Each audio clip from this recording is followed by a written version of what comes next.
తాకట్లో ఉన్న మీ బంగారాన్ని విడిపించి ఆ రోజు ఆన్లైన్ రేటుకి కొంటాం. Sharma gold company. నమస్తే, welcome to Suman TV. Prayagraj మహాకుంభమేళలో భాగంగా త్రివేణి సంగమానికి అయితే రావడం జరిగింది. హరహర మహాదేవ శంభో శంకర అనే నామస్మరణతోనైతే త్రివేణి సంగమం మారుమోగిపోతుందని చెప్పుకోవాలి.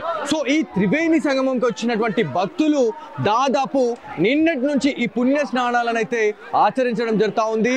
ఇప్పటి వరకు 2 కోట్ల మంది ఈ పుణ్య స్నానాలు చేసినట్టు మనకు పోలీస్ అధికారులు అయితే చెప్పడం జరుగుతూ ఉంది. దాదాపుగా మనకి 12 గంటల నుంచి 14 గంటల్లోనే 2 కోట్ల మంది ఇక్కడికి వచ్చి ఈ పుణ్య స్నానాలు ఆచరించడం అంటే నిజంగా చాలా హైలైట్ అని చెప్పుకోవాలి. ఎందుకంటే యూపీ సర్కార్ ఒక అంచనా అయితే పెట్టుకుంది. అంటే మనకి ఈ 45 రోజుల్లో దాదాపు 40 కోట్ల మంది భక్తులు ఇక్కడికి వచ్చి పుణ్య స్నానాలు చేస్తారని చెప్పేసి చెప్పడం జరిగింది. కాకపోతే ఈ 12 గంటల్లోనే దాదాపు మనకి 2 కోట్ల మంది ఇక్కడికి వచ్చి ఈ పుణ్య స్నానాలు ఆచరించడం చాలా గొప్పతనంగా చెప్పుకోవాలి. దీంతో పాటు ఏదైతే మనకు అండర్ వాటర్ డ్రోన్స్ కి సంబంధించినటువంటి ఏఐ కెమెరాలతోనైతే ఈ బందోబస్తు చర్యలు అయితే చేపడతా ఉన్నారు, ఈ నిఘానైతే చేపడతా ఉన్నారు అని చెప్పి తెలుస్తా ఉంది. దాంతో పాటు ఇక్కడ ఈ ప్రయాగ్రాజ్ మహాకుంభమేళలో ఈ త్రివేణి సంగమం గురించి మాట్లాడుకుంటే ఇక్కడ ఏదైతే ఈ త్రివేణి సంగమంలో హెలికాప్టర్లతోనైతే పూర్తిగా పహార కాస్తున్న పరిస్థితి అయితే ఉంది. కొన్ని వేల కెమెరాలు, దాంతో పాటు కొన్ని వేల ఏఐ కెమెరాలతోనైతే పటిష్టంగా ఈ భద్రతా చర్యలు అయితే చేపడుతున్నారు అని తెలుస్తా ఉంది. దాంతో పాటు ఈ హెలికాప్టర్స్ గురించి మనం మాట్లాడుకుంటే ఈ త్రివేణి సంగమంలో దాదాపుగా ఇప్పటికే యోగిజీ కావచ్చు, దాంతో పాటు ఇక్కడ ఉన్నటువంటి మినిస్టర్స్ అయితే ఇక్కడికి వచ్చి ఈ పుణ్య స్నానాలు కూడా చేస్తారు అని చెప్పేసి మనకు ఒక ప్రాథమిక సమాచారం అయితే రావడం జరిగింది. సో ప్రధాని నరేంద్ర మోడీ గారు ఎప్పుడు వస్తారు, ఎప్పుడు ఈ పుణ్య స్నానాలు ఆచరిస్తారు అనే దానిపైన కూడా యూపీకి సంబంధించినటువంటి ప్రజలు వల్ల చాలా వరకు కూడా ఎదురు చూస్తున్న పరిస్థితి ఉంది. దీంతో పాటు మనకి ఇక్కడ ఈ త్రివేణి సంగమానికి వచ్చినటువంటి ప్రజలు ఎవరైతే, భక్తులు ఎవరైతే ఉన్నారో వాళ్ళు ఇక్కడ ఉన్నటువంటి కొన్ని పూజాది కర్మలు చేస్తూ ఉన్నారు, పితృ తర్పణాలు అని చెప్పుకోవాలి.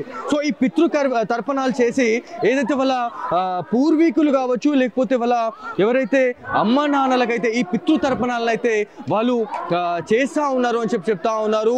పోయిన జన్మలో చేసినటువంటి పాప కర్మాలు కావచ్చు, దాంతోపాటు ఈ జన్మలో మనము చేసుకున్నటువంటి ఏవైతే పాప కర్మలను ఇక్కడికి వచ్చి ఈ పితృతర్పణాల ద్వారా మనము ఇవన్నీ కార్యక్రమాలు చేస్తే ఖచ్చితంగా ఏవైతే మనకి పాపం పోయి పుణ్యం ప్రాప్తిస్తుంది అని చెప్పేసి మనకి భక్తులైతే చెప్తా ఉన్నారు. దీంతో పాటు ఇక్కడ ఎంత మంచి ఫెసిలిటీస్ చూడండి. ఎవరైతే భక్తుల సౌకర్యం స్నానాలు, పుణ్య స్నానాలు ఆచరించడానికి వస్తున్నటువంటి భక్తుల కోసం అయితే ఎప్పటికప్పుడు వాటర్ అయితే క్లీన్ చేస్తూ ఉన్నారు. ఏవైతే మనకి పితృతర్పణాలు వదిలిన తర్వాత ఇట్లాంటి పేపర్స్ కావచ్చు, దాంతో పాటు త్రివేణి సంగమంలో అమ్మవారికి వాళ్ళు ఆరతులు ఇచ్చిన తర్వాత పూలు చల్లే సంస్కృతి మనకి. సో పూలకి చాలా మంచి ప్రాధాన్యత ఉంది మన భారతదేశంలో.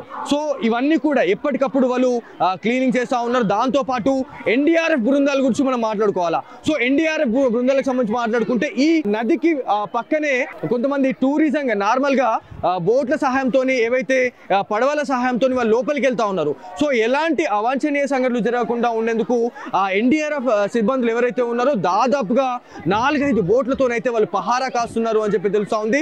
దీంతో పాటు ఎవరైతే మనకి తెలుగు రాష్ట్రాలకు సంబంధించినటువంటి మహా అఘోరీలు కావచ్చు, నాగసాధువులు, దాంతో పాటు పీఠాధిపతులు, మఠాధిపతులు కూడా రావడం జరిగింది. ఇంకొక విషయం ఏంటంటే మనకి తెలుగు రాష్ట్రాల నుంచి కూడా కొంతమంది స్వామీజీలు అయితే రావడం జరుగుతుంది. సో ఎలాంటి పూజాది కార్యక్రమాలు చేయాలి, త్రివేణి సంగమానికి వచ్చిన తర్వాత ఏ రోజుల్లో మనకు ఈ పుణ్య స్నానాలు ఆచరించాలి, రాజ స్నానాలు ఆచరించాలి అనే దానిపైన అయితే ఖచ్చితంగా మనం మాట్లాడితే మనకు అసలు ఎట్లాంటి ఈ స్పిరిచువల్ బాతింగ్ డేస్ అనేది దాదాపు 6 ఉన్నాయండి. సో వీటిలోనే ఎందుకు చేయాలి అంటే ఈ 45 రోజుల్లో వీటికి మాత్రమే ఎంత ప్రత్యేకత ఎందుకు ఉంది అనే దానిపైన అయితే మనం మాట్లాడదాం. ఖచ్చితంగా స్వామీజీలు, దాంతోపాటు అఘోరీలు, నాగసాధువులు చాలా మంది ఉన్నారు.